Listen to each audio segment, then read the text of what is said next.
Salut à toutes, salut à tous, j'espère que vous allez bien. On se retrouve pour une nouvelle vidéo qui sera disponible sur notre chaîne YouTube Feminist TV. Alors, on est toujours dans les vidéos review de personnes un petit peu connues. Aujourd'hui, comme vous le voyez, on va parler de Marie Curie. Alors évidemment, je vous invite à liker, commenter, partager la vidéo, à nous donner des idées si vous avez des idées de personnes que vous voulez voir apparaître dans cette petite review. Je vous invite à nous suivre aussi sur Facebook. On va reprendre les lives sur Facebook qui seront ensuite disponibles de toute façon sur notre chaîne. Donc je vous invite vraiment à vous abonner sur les deux, puisque sur le Facebook, vous avez les lives en temps réel et sur le YouTube, vous aurez les replays, plus encore tout un tas d'autres vidéos qui ne sont pas forcément disponibles sur le Facebook. Alors, aujourd'hui, comme vous le voyez, on va parler de Marie Curie. Alors, il y en a beaucoup qui pensent évidemment que Marie Curie est 100% française, mais il faut savoir que Marie Curie est d'abord née en Pologne, donc elle est de nationalité polonaise à la naissance et elle deviendra française par son mariage avec Pierre Curie, mais ça on va y venir dans sa présentation.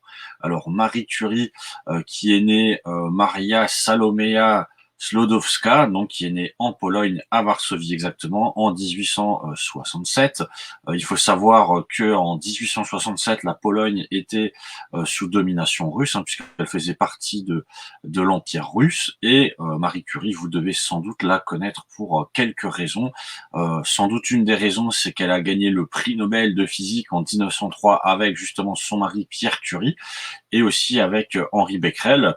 Voilà, des noms normalement qui vous parlent. En 1911, elle obtient le prix Nobel de chimie sur ses travaux sur le polonium et le radium. Donc vous voyez déjà qu'elle obtient 2 prix Nobel, un prix Nobel en physique, un prix Nobel en chimie. Alors normalement pour son deuxième prix Nobel, je crois qu'elle l'a eu avec sa fille justement. Donc ce qui, voilà, ça reste un petit peu une histoire de famille. Donc vous voyez que c'est déjà la première femme à recevoir un prix Nobel, la première femme à en avoir reçu 2 aussi. Et la première aussi à être récompensée tout simplement dans 2 prix différents. Donc voilà, ça reste quelqu'un voilà qui a marqué son époque. Et donc on va un petit peu voir rapidement. Voilà, ce sont des vidéos qui restent quand même assez courtes. On va voir un petit peu rapidement son histoire. Donc comme je vous l'ai dit, elle est née à Varsovie. À l'époque, c'était une partie de l'Empire russe.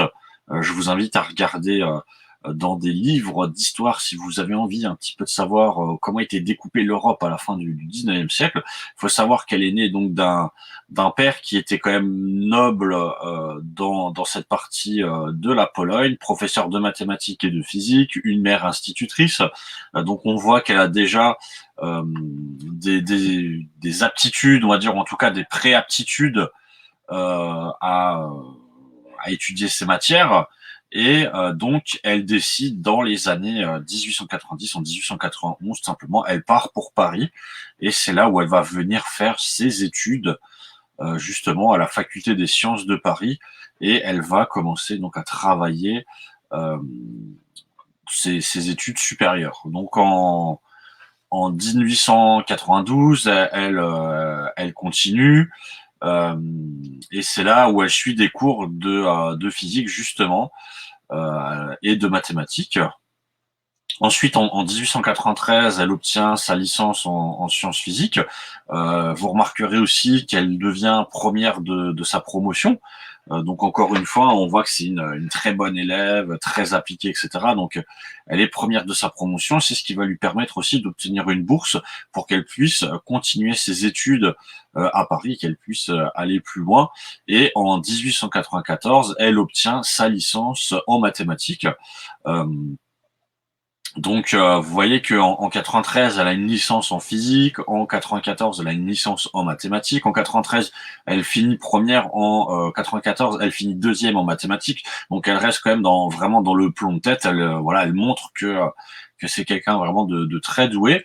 Et voilà, c'est une période pour elle où elle va être tentée en fait de retourner euh, en Pologne pour pouvoir devenir à son tour institutrice et pour pouvoir partager tout simplement ce qu'elle a appris. Mais en 94, elle va rejoindre des laboratoires de recherche. Elle va commencer à travailler dans les laboratoires avec des conditions de travail que vous pouvez imaginer, évidemment à l'époque, qui n'étaient pas forcément des conditions de travail les meilleures possibles. Donc voilà, ça va un petit peu tourner dans sa tête et lors d'une soirée à Fribourg, elle va rencontrer un certain Pierre Curie qui lui aussi, lui, il est chef de travaux, de physique à l'école municipale de physique et de chimie industrielle, et il étudie aussi, le magnétisme, le travail sur les métaux. Donc ils sont tous les 2 un petit peu dans la même partie en termes de sciences et Pierre Curie va tout simplement demander à Marie, qui pour l'instant s'appelle encore Marie Sklodowska, tout simplement de venir travailler avec elle. Donc voilà, elle va dire oui, ils vont commencer à travailler ensemble. En travaillant ensemble, ils vont évidemment commencer à se rapprocher. Et alors que, comme je vous le disais, Marie pensait à retourner en Pologne pour à son tour devenir professeur institutrice, eh bien, Pierre Curie lui fait tout simplement une demande de mariage en disant voilà, je vais t'épouser. Et le 26 juillet 1895, le couple se marie et c'est comme ça que Marie devient Marie Curie. Donc elle prend le nom de son mari, hein, ce qui se faisait à l'époque. Euh, donc, à partir de ce moment-là, voilà, la vie continue. Elle s'installe, on va dire, définitivement à Paris. Elle prépare à la faculté son concours d'agrégation pour l'enseignement des jeunes filles dans les domaines des mathématiques. Euh, et elle continue aussi à suivre d'autres cours de physique, de mathématiques. C'est en 1897 que il y a leur fille Irène qui va naître, donc Irène Curie. Et voilà, Marie continue ses recherches, continue aussi, elle fait sa thèse de doctorat, elle va découvrir les rayons X, enfin la découverte des rayons X en 1895, c'est là en fait qui va commencer à développer un gros intérêt chez elle. Euh, et comme je vous le disais aussi, en 1903, hein, il y avait un certain Henri Becquerel qui travaillait avec Marie et Pierre, qui a aussi reçu le prix Nobel. Donc il va y avoir en fait des travaux qui vont être faits avec d'autres personnes. Donc Henri Becquerel, comme je le disais. Euh, En 1898, Marie va obtenir le prix gagneur de l'Académie des sciences, donc qui est un prix qui va lui permettre de gagner 4000 francs. Alors à l'heure actuelle, 4000 francs à la fin du 19e siècle, je pense que je suis peut-être loin, mais normalement, ça devrait faire peut-être en euros quelque chose comme 100 000 ou 150 000 euros. Donc, ça, quelque chose comme 1 million de francs peut-être. S'il y a des gens qui jamais voient la vidéo, n'hésitez pas à me corriger si jamais. Donc voilà, on voit que voilà, c'est une époque où Marie euh, gagne gagne des prix, commence à être reconnue. Le 18 juillet 1898, elle annonce la découverte du polonium. Évidemment, le polonium, vous vous doutez bien que le nom vient justement de la Pologne. C'est pour ça, voilà, elle a découvert un élément et elle lui a tout simplement donné le nom de son pays de naissance, la Pologne, donc polonium. Le polonium qui est 400 fois plus radioactif que l'uranium. Euh, donc c'est l'Académie des sciences qui a appelé le polonium en référence au pays d'origine, hein, donc la Pologne, comme je vous l'ai dit. Et donc on voit que c'est l'époque où Marie commence vraiment à faire énormément de découvertes. En 1900, elle est nommée chargée de conférences de physique pour les premières et les deuxièmes années à l'école normale supérieure d'enseignement secondaire des jeunes filles.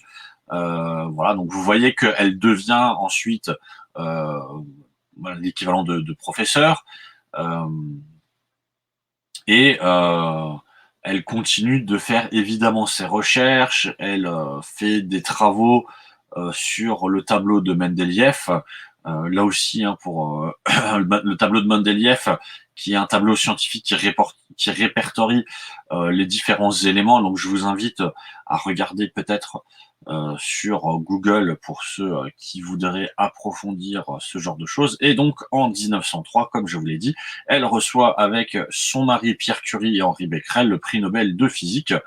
Donc en reconnaissance de leur service rendu par leur recherche commune sur le phénomène des radiations découvertes par le professeur Henri Becquerel. Voilà donc une première récompense et c'est le moment aussi où le couple devient très connu à la fois dans le monde scientifique, mais aussi dans le monde public, hein, où c'est là où ils vont vraiment devenir connus. On peut aussi citer que en 1903, Marie est la première femme à recevoir la médaille Davy. Voilà, pareil, qui est une récompense. L'année suivante, elle reçoit la médaille Matteucci.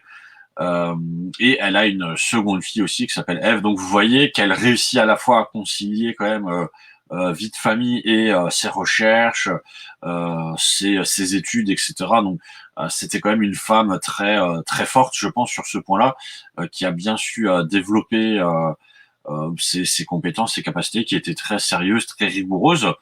Et en 1911, elle reçoit encore une fois un deuxième prix Nobel. Euh, mais cette fois-ci le prix Nobel de chimie en reconnaissance des services pour l'avancement de la chimie par la découverte de nouveaux éléments, le radium et le polonium, par l'étude de leur nature et de leurs composés. Donc voilà, vous voyez que encore une fois, elle est, on lui décerne des prix. Malheureusement, en 1911, elle est atteinte d'une maladie rénale, voilà, qui va énormément l'affaiblir. Et elle continue. On voit effectivement, malheureusement pour elle, elle va souffrir d'une trop grande exposition aux éléments radioactifs.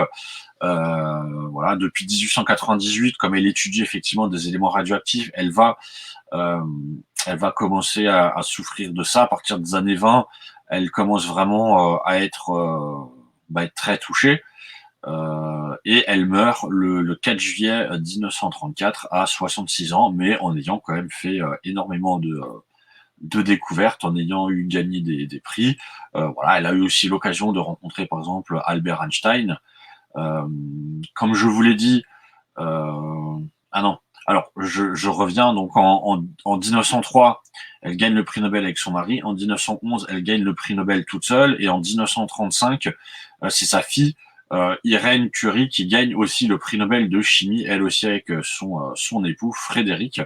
Donc vous voyez quand même que c'est une famille où bah, le père, la mère et la fille ont tous gagné un prix Nobel et la mère en a même gagné deux. Donc voilà, c'est très impressionnant. Donc on a fait un petit peu le tour de l'histoire de Marie Curie. Je vais pas rentrer dans les détails de ce qu'il y a pu avoir au niveau de la guerre et autres. Ça pourrait faire effectivement une autre vidéo. Donc si jamais vous êtes intéressé, n'hésitez pas à le dire, n'hésitez pas à liker, commenter, partager. N'hésitez pas à vous abonner sur YouTube, mais aussi sur Facebook, puisque comme je vous l'ai dit, on a les lives et on a des vidéos supplémentaires, etc. Donc voilà. Et moi, je vous souhaite une super bonne journée et on se retrouve pour une prochaine fois. Ciao.